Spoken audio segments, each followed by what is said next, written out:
Good morning friends, welcome to the prelims booster session. आज का पहला टॉपिक है pros and cons of natural farming in India. Topic आपके environment के लिए इंपॉर्टेंट है, इकोनॉमी के लिए भी इंपॉर्टेंट है। तो बजट प्रपोजल्स में यूनियन फाइनेंस मिनिस्टर ने कहा है कि अगले 2 साल में 1 करोड़ फार्मर्स को नेचुरल फार्मिंग के अंदर इनिशिएट किया जाएगा। तो अब हम देखते हैं नेचुरल ऑर्गेनिक या ज़ीरो बजट नेचुरल फार्मिंग होती क्या है। तो ये बेसिकली एग्रो इकोलॉजिकल प्रैक्टिसेस हैं, जिसमें क्या होता है कि बायो इनपुट्स यूज़ किए जाते हैं जो फार्म या फिर लोकल इकोसिस्टम से बनाए जाते हैं, instead of purchasing pesticide from outside. तो ये कंसेप्ट जो है वो सबसे पहले सुभाष पालेकर जी जो हैं एग्रीकल्चरिस्ट, उन्होंने पॉपुलराइज़ किया था। अब इससे जो है हम सॉइल हेल्थ, न्यूट्रिएंट्स जो है इम्प्रूव कर सकते हैं, इनपुट कॉस्ट को कम कर सकते हैं। तो ऑर्गेनिक फार्मिंग हो या नेचुरल फार्मिंग हो या ZBNF हो, इन सब का बेसिक मोटिव ये है कि हम केमिकल फर्टिलाइजर्स या पेस्टिसाइड्स जो हैं वो ना यूज़ करें कल्टीवेशन के टाइम पर। तो गवर्नमेंट ने भी परंपरागत कृषि विकास योजना 2015 में लॉन्च की, national mission on sustainable agriculture के अंडर। फिर भारतीय प्राकृतिक कृषि पद्धति एक सब स्कीम है जो परंपरागत कृषि विकास योजना के अंडर ही है, और ये ट्रेडिशनल एग्रीकल्चरल या इंडिजिनस प्रैक्टिसेस को जो है प्रमोट करती है, जिसके अंदर 12,200 रुपये पर हेक्टेयर के लिए जो है वो इंसेंटिव्स दिए, असिस्टेंस दी जाती है, इंसेंटिव्स दिए जाते हैं फार्मर्स को 3 साल के लिए। ऐसे ही national mission on natural farming है जो गवर्नमेंट प्रिपेयर कर रही है लॉन्च करने के लिए, ताकि फार्मर्स को केमिकल फ्री फार्मिंग की तरफ मोटिवेट किया जा सके। और उसके लिए तो ऑफ कोर्स बिहेवियरल चेंज की जो है फार्मर्स में ज़रूरत पड़ेगी। चैलेंजेस क्या हैं? आंध्र प्रदेश जो है फोर रनर है वो ZBNF में, लेकिन प्रॉब्लम क्या है कि क्या ये सस्टेनेबल है, क्या इससे हम यील्ड पे हमारे कुछ फ़र्क पड़ेगा? तो एग्रो साइंटिस्ट ने ये देखा है कि अगर हम ZBNF या नेचुरल फार्मिंग करते हैं तो 59% डिक्लाइन होता है वीट यील्ड्स में, और 32% डिक्लाइन हुआ बासमती राइस यील्ड में, अगर हम एज़ कंपेयर करें जो है जो आपकी मॉडर्न एग्रीकल्चर प्रैक्टिसेस से। तो एग्रीकल्चर और फूड एक्सपर्ट्स का कहना है कि इंडिया जैसी एक डाइवर्स कंट्री पे इसका जो है बहुत बुरा प्रभाव पड़ सकता है। हमारी तो फूड नीड्स बढ़ती जा रही हैं, और उसमें अगर हमारी यील्ड कम होगी तो हम कैसे उसको काम चलाएंगे। तो हमको श्रीलंका से भी सीखने की ज़रूरत है। अभी कुछ साल पहले जब वहाँ पर इकोनॉमिक क्राइसिस आया था तो उसका रीज़न यही था कि नेबरिंग श्रीलंका ने खुद को कम्प्लीटली ऑर्गेनिक की तरफ मूव कर लिया था और import of chemical fertilisers ban कर दिए थे। उससे क्या हुआ कि फार्मर्स जो है वो उनको नेचुरल फर्टिलाइज़र्स मिलते नहीं थे, और उससे जो है रिडक्शन यील्ड हुई। प्राइस जब यील्ड सही नहीं हुई तो प्राइस एस्केलेशन हुई, इन्फ्लेशन बढ़ गया। उसकी वजह से जो है ह्यूज प्रोटेस्ट और अनरेस्ट शुरू हुए। तो यूनियन बजट ने 1 करोड़ फार्मर्स को across the country natural farming में इनिशिएट करने के लिए तो रखा है प्लान। नीड फॉर शिफ्ट क्यों है? क्योंकि पहले हम एरिया कवरेज पर ध्यान दे रहे थे, अब हम नंबर ऑफ़ फार्मर्स पर ध्यान देंगे। पहले हम कह रहे थे कि ये एरिया हमने नेचुरल फार्मिंग में कवर कर दिया, ये हमने एरिया कर दिया, बट अब हम एक्चुअल नंबर ऑफ़ फार्मर्स पर ध्यान देने वाले हैं। वे फॉरवर्ड इसका ये है कि लार्ज स्केल जो है इसकी अडॉप्शन, वो एक सक्सेसफुल मॉडल शायद नहीं बन सकता है। इसके लिए ही हम वीट और राइस को छोड़कर जो हमारी स्टेपल्स हैं, जो सप्लीमेंट्री फूड स्टफ्स हैं, उसमें हम नेचुरल फार्मिंग ला सकते हैं। ठीक है, नेक्स्ट हम टॉपिक देखते हैं ग्रोथ इंडिया टेलीस्कोप। टॉपिक आपके साइंस एंड टेक के लिए इंपॉर्टेंट है। रिसेंटली ग्रोथ इंडिया टेलीस्कोप ने एक रिमार्केबल ऑब्जर्वेशन की है। 116 मीटर का एक बिल्डिंग साइज एस्टेरॉयड कैप्चर किया है, जो कि सबसे क्लोज पहुंच गया था अर्थ को। तो ग्रोथ इंडिया टेलीस्कोप इंडिया का first fully robotic optical research telescope है, जो एक्सप्लोसिव ट्रांजिएंट्स या फिर वेरिएबल सोर्सेज को जो है वो ऑब्जर्व करता है, इंक्लूडिंग नियर अर्थ एस्टेरॉइड्स। और ये टेलीस्कोप लोकेटेड है इंडियन एस्ट्रोनॉमिकल ऑब्जर्वेटरी साइट हानले में, लद्दाख के पास। और ये कंस्ट्रक्ट किया गया था एक पार्टनरशिप करके इंडियन इंस्टीट्यूट ऑफ एस्ट्रोफिज़िक्स और Indian Institute of Technology Bombay के बीच में। ठीक है, और ये एक part of international network of observatories है, और ये कॉन्टिन्यूस मॉनिटरिंग और ऑफ इंटरेस्टिंग सेलेस्टियल इवेंट्स को जो है वो देखता है। ठीक है, नेक्स्ट हम टॉपिक देखते हैं climate finance action fund. Topic environment के लिए इंपॉर्टेंट है। तो अजरबैजान जो कि 29th conference of parties host करने वाला है UNFCCC की, उन्होंने अनाउंस किया एक फ़ंड जिसका नाम होगा क्लाइमेट फाइनेंस एक्शन फंड। तो ये जो है कॉन्ट्रीब्यूशंस लेगा फॉसिल फ्यूल प्रोड्यूसिंग कंट्रीज से और कंपनीज से, और इसमें पैकेज ऑफ 14 इनिशिएटिव्स के साथ अनाउंस किया गया है इस फंड को। एक बेसिकली पीपीपी फंड होगा जिसमें प्राइवेट सेक्टर को के फंड्स से फंड्स मोबिलाइज किए जाएंगे। इनिशियली $1 बिलियन इसमें रेज़ करने का जो है प्लान है। 50% जो फंड्स होंगे वो क्लाइमेट प्रोजेक्ट डेवलपिंग कंट्रीज़ में जो है वो उस फंड किए जाएंगे उसके थ्रू। 20% जो रेवेन्यूज़ जनरेट होंगे इन इन्वेस्टमेंट से वो रैपिड रिस्पांस फंडिंग फैसिलिटी में जो है वो डिपॉजिट किए जाएंगे, ताकि फिर और आगे कंसेशनल और ग्रांट बेस्ड सपोर्ट दिया जा सके। इसका फंड का जो हेडक्वार्टर है वो बाकू में ही होगा, अज़रबैजान की कैपिटल में। ओके, नेक्स्ट हम टॉपिक देखते हैं cultural property agreement. Topic art and culture international relations दोनों के लिए इंपॉर्टेंट है। गवर्नमेंट ऑफ इंडिया और गवर्नमेंट ऑफ यूएस ने कल्चरल प्रॉपर्टी एग्रीमेंट साइन किया है पहला, ताकि इलिसिट ट्रैफिकिंग जो होती है एंटिकिटीज़ की इंडिया से यूएस में उसको रोका जा सके। तो 1970 के यूनेस्को कन्वेंशन जो है means of prohibiting and preventing the illicit import export and transfer of ownership of cultural property, उससे इसके जो है वो ऑब्जेक्टिव्स अलाइंड हैं।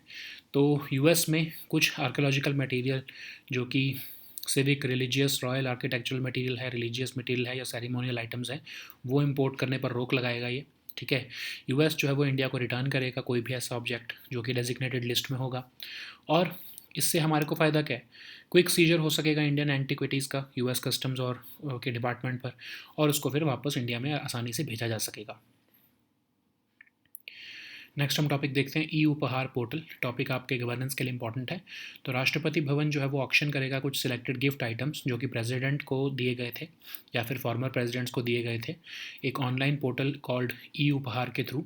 तो ई उपहार पोर्टल एक ऑक्शन पोर्टल है प्रेसिडेंट के सेक्रेटरीट का, क्योंकि और इसको जो है गिफ्ट आइटम्स जो प्रेसिडेंट या फॉर्मर प्रेसिडेंट्स को मिले हैं उनको ऑक्शन करने के लिए इसको बनाया गया है। और प्रेसिडेंट ऑफ इंडिया ने अभी 25 जुलाई को ही इसको लॉन्च किया है, और इसको डिज़ाइन, डेवलप और होस्ट किया है एनआईसी ने। जितना भी पैसा इससे जनरेट होगा वो चिल्ड्रन के को जो डोनेट कर दिया जाएगा। अब एनआईसी क्या है? 1976 में बनाया गया है इसको मिनिस्ट्री ऑफ इलेक्ट्रॉनिक और इंफॉर्मेशन टेक्नोलॉजी के अंडर। तो ई गवर्नमेंट सॉल्यूशंस देना वेरियस गवर्नमेंट डिपार्टमेंट्स को इसका ऑब्जेक्टिव है। ठीक है, नेक्स्ट हम टॉपिक देखते हैं steel import monitoring system 2.0 portal. Topic governance economy दोनों के लिए इंपॉर्टेंट है। तो यूनियन मिनिस्टर ऑफ स्टील और हैवी इंडस्ट्रीज़ ने ये सिम्स 2 पोर्टल लॉन्च की है, जो कि मल्टीपल गवर्नमेंट पोर्टल्स के साथ इंटीग्रेटेड होगी ताकि क्वालिटी कंट्रोल और प्रोसेस को स्ट्रीमलाइन किया जा सके। तो एक रॉबस्ट डेटा एंट्री सिस्टम होगा इसमें जो कि कंसिस्टेंट और ऑथेंटिक डेटा प्रोवाइड करेगा। तो ये क्रूशल रोल प्ले करने वाला है डिटेल्ड के बारे में जितना हम स्टील इंपोर्ट डेटा जो हमारा होगा, ताकि डोमेस्टिक इंडस्ट्री जो है उससे जो है वो अपने प्लान्स बना सके। तो ये मॉनिटर करेगा स्टील इंपोर्ट्स को और प्रमोट करेगा growth of domestic steel industry को। नेक्स्ट हम टॉपिक देखते हैं हांता वायरस। टॉपिक आपके सोशल इश्यूज़ के लिए इंपॉर्टेंट है। तो एक हेल्थ अलर्ट इशू किया गया है यूएस में, जब एक रॉडेंट बॉर्न हैंटा वायरस ने 4 लोगों को मार दिया है वहाँ पर। तो हैंटा वायरस क्या है? एक फैमिली ऑफ वायरसेस जो कि सीरियस इलनेसेस और डेथ कर सकते हैं, और ये सिवियर इन्फेक्शन ऑफ लंग्स भी करते हैं। तो ये हैंटा वायरस पल्मोनरी सिंड्रोम और haemorrhagic fever with renal syndrome जो है ये डिसीज़ करते हैं। तो इसकी ट्रांसमिशन कैसे होती है? मेनली रॉडेंट से होती है, रैट्स और माइस से, और ये पर्सन टू पर्सन तो नहीं फैलता है। ट्रांसमिशन इस वायरस का जो है वो ह्यूमंस में inhalation of infected rodent urine droppings या सलाइवा के थ्रू होता है। सिम्टम्स जो है इसमें माइल्ड या सिवियर हो सकते हैं, इन्फेक्शन वर्स हो सकती है क्विकली, लंग फेलियर हो सकते हैं और इवन डेथ भी हो सकती है। कोई स्पेसिफिक ट्रीटमेंट जो है वो हैंटा वायरस इन्फेक्शन की जो है वो नहीं अवेलेबल होती, बट अर्ली मेडिकल केयर जो है वो हेल्प कर सकती है अगर सीरियस डिसीज़ डेवलप हो जाती है तो। नेक्स्ट हम टॉपिक देखते हैं लिथियम। ये टॉपिक हमारे इन्वायरमेंट के लिए इंपॉर्टेंट है, इकोनॉमी के लिए भी इंपॉर्टेंट है। तो union minister of state for science and technology ने रिसेंटली अनाउंस किया है discovery of 1600 tons of lithium resources in Karnataka. तो लिथियम क्या है? एक एल्कलाई मेटल है जो कि सॉलिड रहता है रूम टेम्परेचर पर, लाइटेस्ट है ये सॉलिड एलिमेंट्स में, सॉफ्ट वाइट लस्ट्रस होता है, बहुत ही तेज़ी से ये वाटर के साथ रिएक्ट करता है, बहुत हाईली रिएक्टिव होने की वजह से जो है ये मेटल के रूप में नहीं मिलता है, बल्कि ये small amounts of igneous rocks के साथ मिला होता है। और लिथियम के अगर हम रिजर्व्स देखें तो लिथियम ट्रायंगल जो साउथ अमेरिका का है वहाँ पर सबसे ज़्यादा कंसनट्रेटेड है, अर्जेंटीना, बोलीविया और चिले। इसको आप याद रख सकते हो ABC से, ठीक है। 50% ऑफ डिपॉजिट्स जो है वो इन्हीं रीजन्स में जो है वो कंसनट्रेटेड है। ऑस्ट्रेलिया जो है वो वर्ल्ड लीडर है लिथियम माइन प्रोडक्शन की, और चिले और चाइना जो है वो सेकंड और थर्ड रैंक पर आते हैं। तो लिथियम को तो आपको पता ही है कि रिचार्जेबल बैटरीज में यूज़ होता है।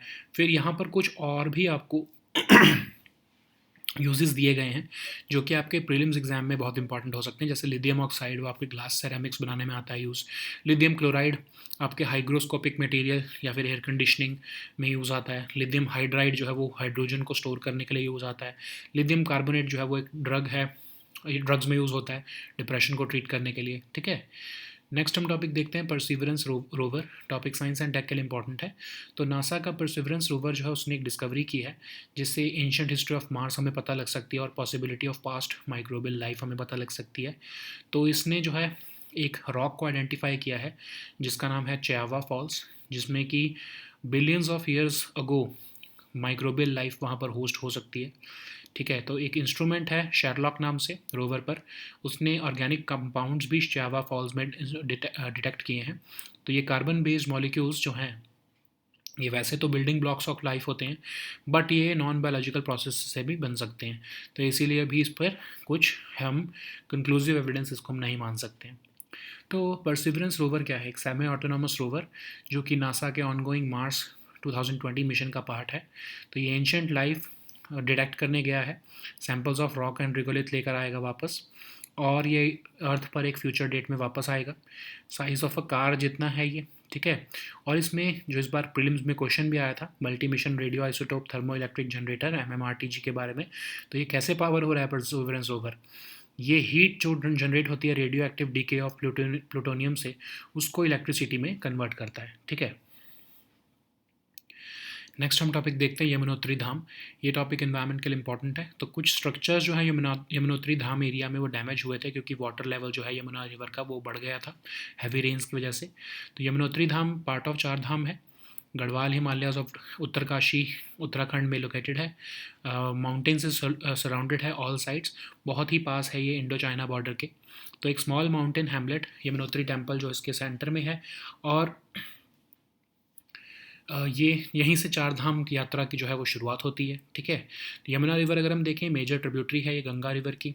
हम हिमालय में जो है वो राइज़ होती है यमुनोत्री ग्लेशियर से, और ये सिर्फ इंडिया में ही फ़्लो होती है, ठीक है, ये तिब्बत से नहीं आती। तो ये फ़्लो होती हुई जो है हिमालयन फुट हिल से उत्तराखंड को एग्ज़िट करती है, फिर उत्तर प्रदेश, हरियाणा, दिल्ली में जो है ये फ़्लो करती है, और ये प्रयागराज में जाकर यमुना को जॉइन करके यमुना जो है वो जाकर गंगा को जॉइन कर लेती है, ठीक है। इसी कॉन्फ्लुएंस पर ही हर 12 साल में एक बार कुंभ मेला भी होता है। नेक्स्ट हम टॉपिक देखते हैं Asian disaster preparedness centre. Topic आपके सिक्योरिटी या डिज़ास्टर मैनेजमेंट टॉपिक के लिए इंपॉर्टेंट है। तो इंडिया ने जो है वो एशियन डिज़ास्टर प्रिपेयर्डनेस सेंटर जो है उसका चेयरपर्सनशिप ले ली है अगले इस साल के लिए। तो ये एशियन डिज़ास्टर प्रिपेयर्डनेस सेंटर है क्या? एक ऑटोनॉमस इंटरनेशनल ऑर्गेनाइजेशन 1986 में बनाई गई ताकि डिज़ास्टर रिस्क रिडक्शन पर फोकस किया जा सके, क्लाइमेट रेजिलियंस बिल्ड की जा सके एशिया और पैसिफिक रीजन में। तो मेंबर कंट्रीज़ कौन है इसमें?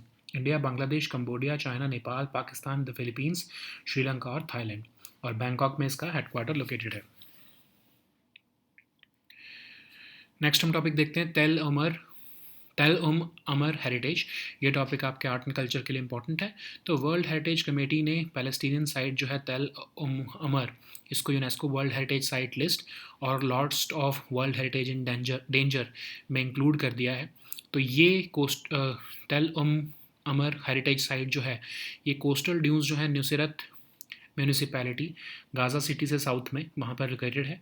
ये एंशियंट क्रिश्चियन मोनेस्ट्री है, मोनेस्ट्री ऑफ सेंट हिलेरियन भी कहते हैं इसे। तो एक ऐसी स्ट्रेटजिक पोजीशन पर लोकेटेड है जो कि क्रॉस रोड्स पर है मेजर ट्रेड और कम्युनिकेशन राउट्स बिटवीन एशिया और अफ्रीका के, ठीक है। यूनेस्को आपको पता ही है कि स्पेशलाइज्ड एजेंसी है यूएन की, और 1946 में बनाई गई थी। इसका हेडक्वार्टर पेरिस में लोकेटेड है। यूएन इकोसॉक का ही ये यूएन इकोसॉक इसकी पेरेंट ऑर्गेनाइजेशन है, ठीक है। So now let us see all these topics in English.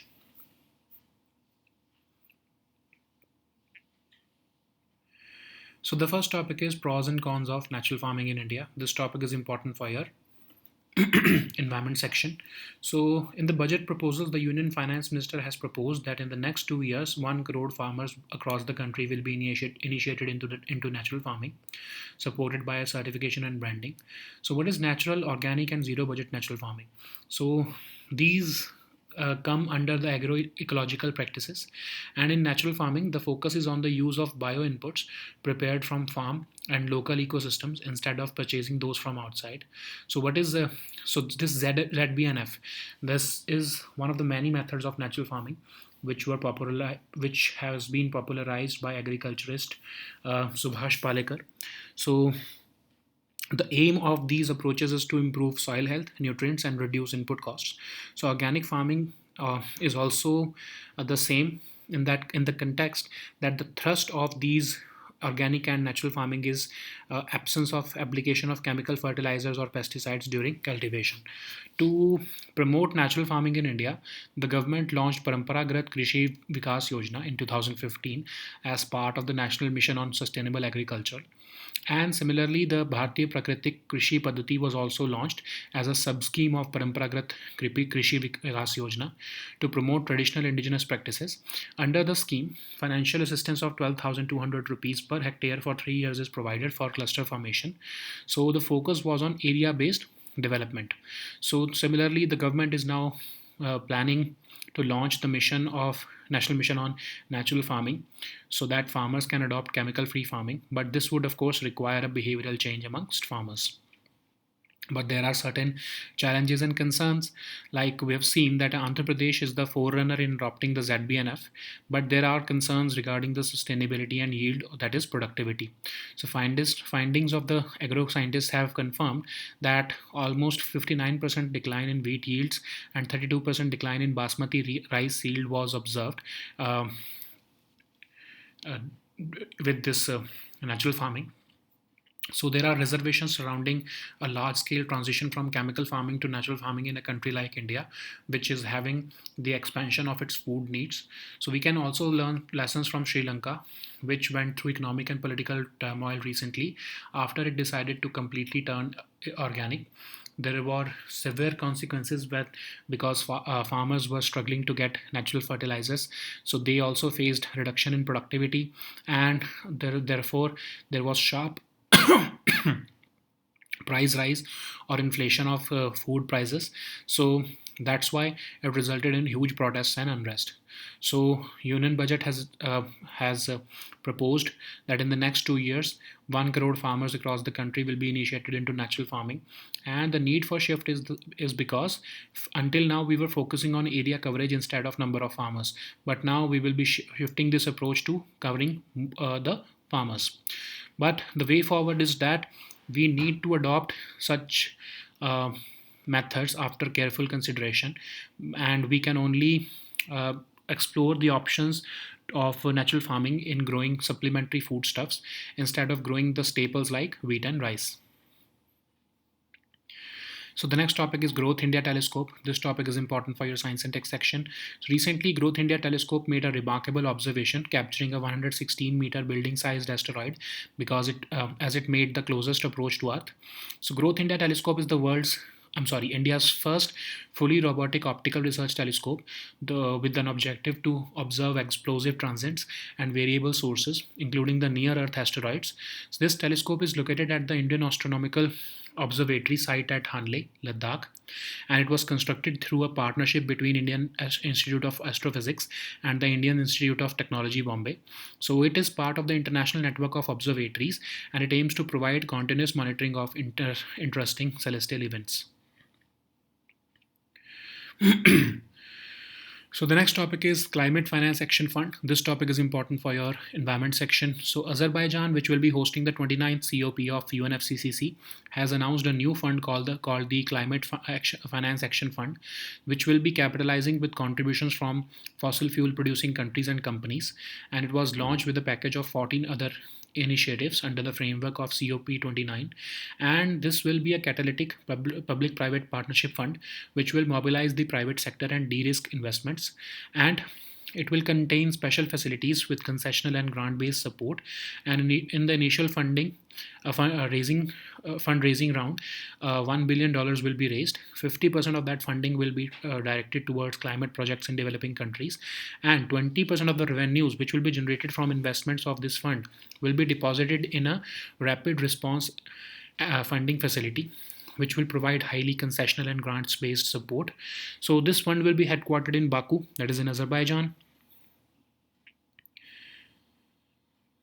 So the next topic is cultural property agreement. This topic is important for your environment section. International relations and your art and culture section. So government of India and US have signed the first ever cultural property agreement on the sidelines of 46th World Heritage Committee at Bharat Mandapam, New Delhi.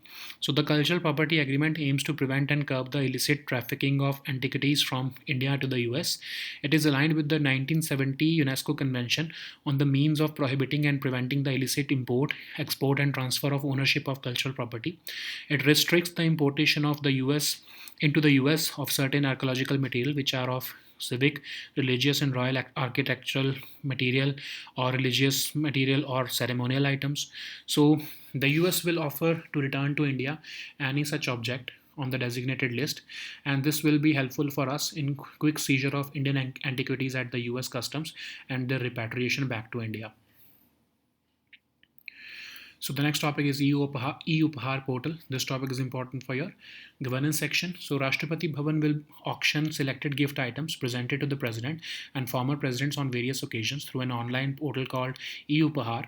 This is an auction portal of the President's Secretariat, and it is meant to auction the gift items presented to President and the former Presidents of India. This portal was launched by the President recently. It has been conceptualized, designed, developed, and hosted by the NIC. All proceeds from the auction will be donated to the people or to the children in need. So what is NIC? It was established in 1976 to provide technology-driven solutions to central and state governments. It works under the Ministry of Electronics, and it aims to provide e-government solutions and support to various government departments. So the next topic is Steel Import Monitoring System 2.0 portal. This topic is important for your governance section. So recently, Union Minister of Steel and Heavy Industries launched SIMS 2.0, which will integrate with multiple other government portals, enhancing quality control and streamlining the processes for improved efficiency and effectiveness. So it will have a robust data entry system, which will play a crucial role in providing detailed steel import data to the domestic industry, and it will be a significant step towards monitoring steel imports and promoting the growth of the domestic steel industry. So the next topic is hantavirus. This topic is important for your social issues. So a health alert has been recently issued in the US after a rodent-borne hantavirus killed 4 people. Hantaviruses are the family of viruses which can cause serious illnesses and death. This virus can cause severe infection of the lungs.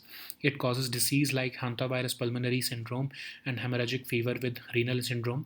They spread mainly by rodents and like rats and mice, and they're not spread from person to person. The transmission of the virus to human occurs through inhalation of infected rodent's urine, droppings, or saliva. The symptoms can be mild or severe.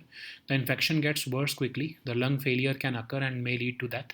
Currently, there is no specific treatment for this infection, but early medical care can help if serious disease develops. So the next topic is lithium. This topic is important for your environment section and also our economy section. So Union Minister of State for Science and Technology recently announced the discovery of 1600 tons of lithium resources in Karnataka. So lithium is an alkali metal and it is solid at room temperature. It is the lightest of the solid elements. It is soft, white, and lustrous. It reacts vigorously with water. Being highly reactive, it does not occur as the metal in nature, but it is found combined in small amounts in nearly all igneous rocks and in the water of many mineral springs. So these reserves are concentrated in the lithium triangle in South America, the Argentina, Bolivia, and Chile, with 50% of the deposits concentrated in these regions. Australia was the world leader in terms of lithium mine production in 2023, with Chile and China ranking second and third. So lithium is used in rechargeable batteries for mobile phones, laptops, digital cameras, and electric vehicles. So there are some certain other uses of lithium also, like lithium oxide is being used in special glasses and glass ceramics. Lithium chloride is being used in hygroscopic materials and for air conditioning and industrial drying systems. Then lithium hydride is used for storing hydrogen for use as a fuel. Then there is lithium carbonate, which is used to in drugs to treat manic depression. Okay. So the next topic is Perseverance rover. This topic is important for your science and tech section. So NASA's Perseverance rover has made an intriguing discovery that could shed light on the ancient history of Mars and the possibility of past microbial life. This rover has identified a rock named Chiava Falls, which may have hosted microbial life billions of years ago.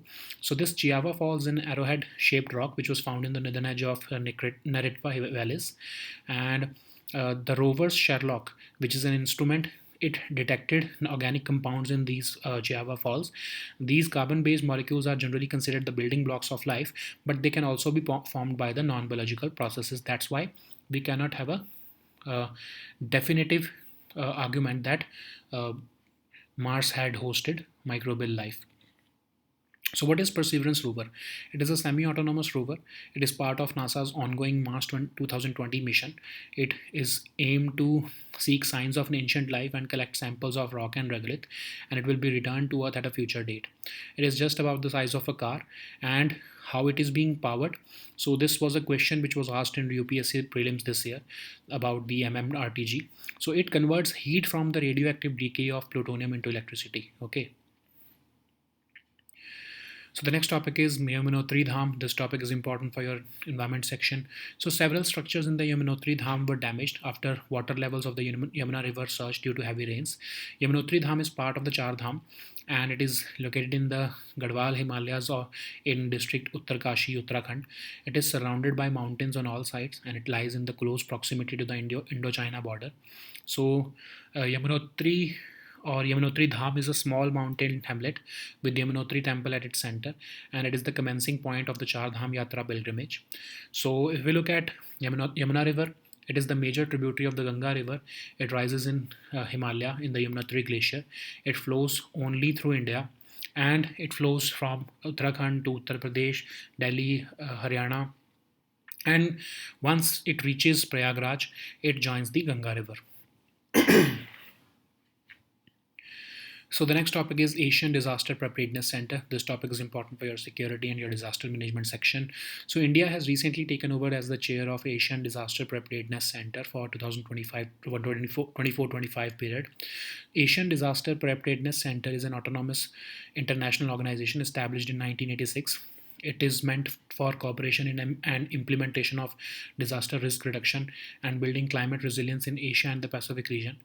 India, Bangladesh, Cambodia, China, Nepal, Pakistan, the Philippines, Sri Lanka, and Thailand are the founding members, and its headquarters is located in Bangkok, that is in Thailand.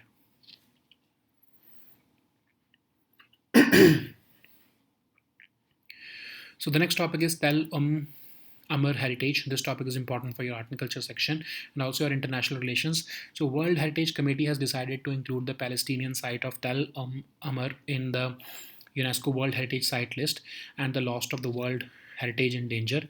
So this site is situated on the coastal dunes of Nuseirat municipality, which is just 10 kilometers south of Gaza City, and it is an ancient Christian monastery. It is also known as the Monastery of Saint Hilarion. This monastery occupies a strategic position at the crossroads of major trade and communication routes between Asia and Africa. What is UNESCO? It is a specialized agency of UN. It entered into force in 1946. Its headquarters is in Paris, and its parent organization is UN ECOSOC. Okay. So these were our topics for today. We'll meet next time with new topics. Until then, goodbye and take care.